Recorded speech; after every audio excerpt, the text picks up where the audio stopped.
What's good, people? It's your boy Icarus Gray, and season 2 of The Shield Hero is upon us. Let's do this. Episode 1 had so many amazing things packed into it. There are so many things to discuss that I'm going to just get right into it. First thing I want to discuss is how they used amazing recap moments at the beginning of the episode to get us back into the world of the Shield Hero. They let us know about how Naofumi has been ruling over Laofuna and building things back up. It was really exciting to see everybody again, get reintroduced to Rishia, and see that a reason maybe for her being out of Ishiki's party is that her base stats are extremely low, but she has an affinity for ki. We go immediately from that to the village being attacked by some winged shelled bats, which was really interesting because it's like, you know, it seems like a Teenage Mutant Ninja Turtle villain or something. And, you know, something that Shredder tried to create. It's with this that we get our first new introduction of Filo and Ralphtalia. And they're defending the village, their new attacks, and their new equipment, I guess? I feel like they have new equipment. And it was really, really cool to see them once more. It kind of felt like, you know, allowed me to reintroduce myself. Shield Hero. So after that, we don't really know what these beasts are because the wave is nowhere near due. Naofumi checks his shield to see if the waves have started early, only to realize they've actually been paused because they were supposed to be 7 days away and shouldn't be anywhere near happening, especially not all the way out where they are. So of course with this, they are now summoned back to Castletown, which is the most plain name for the capital city ever, but that's where they go. They meet up with the queen, and I get my first answer to the question of whether or not the other Cardinal heroes are going to be worth anything. And the answer was, producer? Not at all, Bob.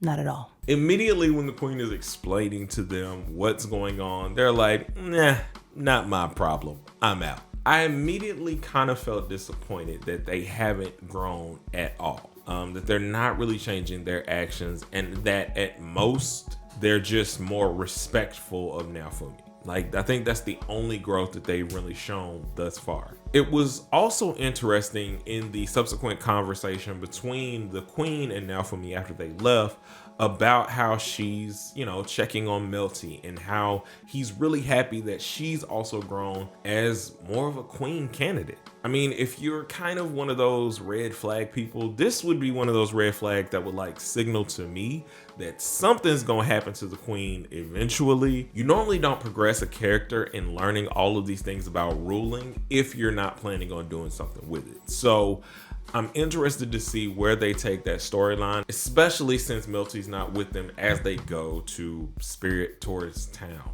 Kingdom.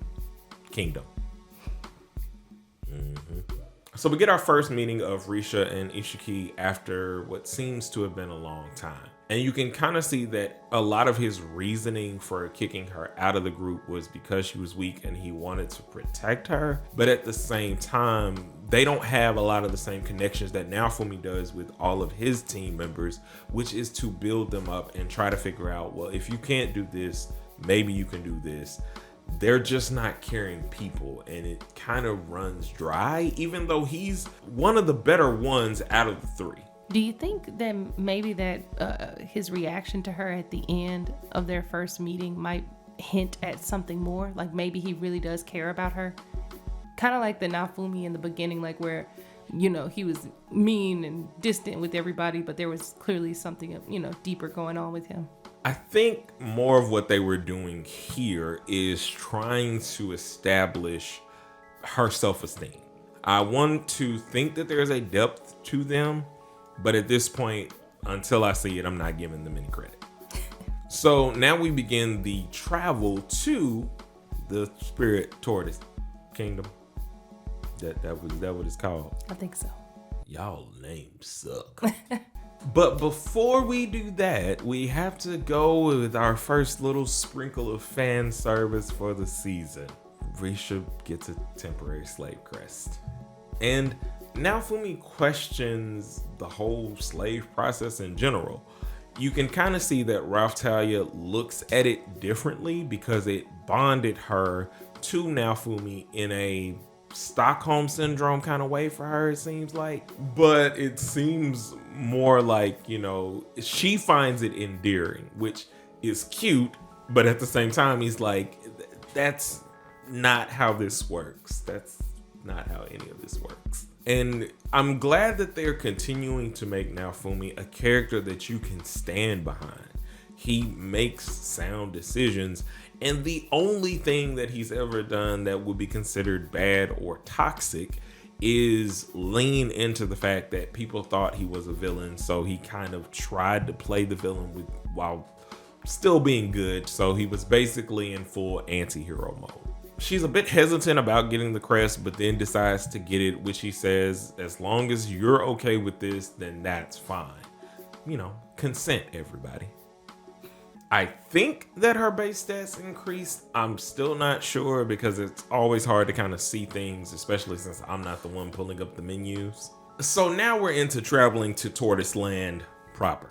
You get a couple of new things with Filo in the fact that she's talking with Fitoria. And it's really funny and cute because you see her hair moving around like an antenna. And I also like that she's basically gotten used to it. She isn't as apprehensive about it being there. The next thing you hear is they're probably getting closer to the lands where the spirit tortoise is. There are a lot of people talking about the fact that it's getting closer to them and that they need to move away. With that, there's some report that 3 heroes have already died.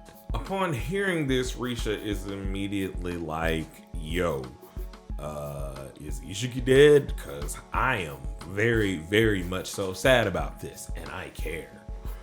The sarcasm. She could be sad. You ain't got to, and you don't have to judge her sadness, okay? That's all I'm saying. She can be sad. Let her be sad. Listen, people gonna simp over who they want to simp over. I get it. The disrespect. So Rishia runs off in her emotional state to basically see whether or not the reports are true. Naofumi runs to stop her as quick as he can, realizing he needs to mitigate this as best as possible to calm her fears and reassure her that everything's okay.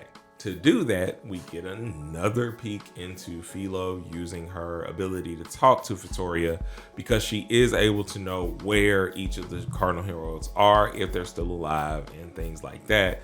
And so they use that to calm her down, which I thought was really cool, to also use the conversation to remind us that she did promise that if they're not getting along, she will kill them. The recap elements of this episode were bar none the best part because it set everything up. It didn't leave you wondering, well, what happened to this person? What happened to that person? It gave you a lot of foundational things that I think they're really going to build on this season. Immediately, though, after finding out that everybody's okay, they get close to the village and see that it's under attack by more shell beasts, or I don't know what they want to call them. I'm going to call them shell beasts. I like it. Shell beasts. Copyrighted 2022. You also get to see a lot of new shields that Naofumi has acquired. And while they haven't been given proper names yet because he hasn't switched to them, and it's probably something that they're missing from the light novels that they didn't really want to adapt because it wasn't that interesting, I guess.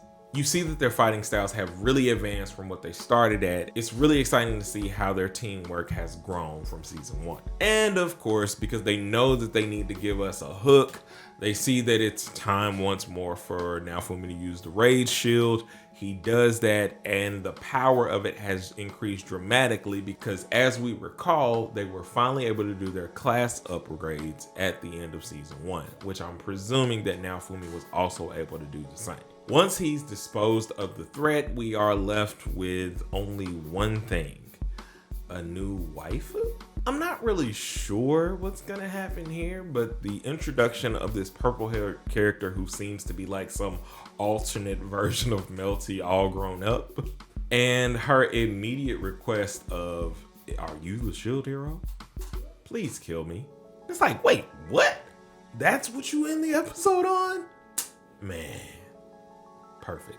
And with that request, this episode was amazing. They did a lot of things to set up what we're going to be expecting from this season. I'm very enthused about this company and the way they're presenting this anime. It's still one of my favorites. It's still one of the best protagonists that I've seen in isekais, bar none, over everybody, especially that gray rat fellow that I do not like.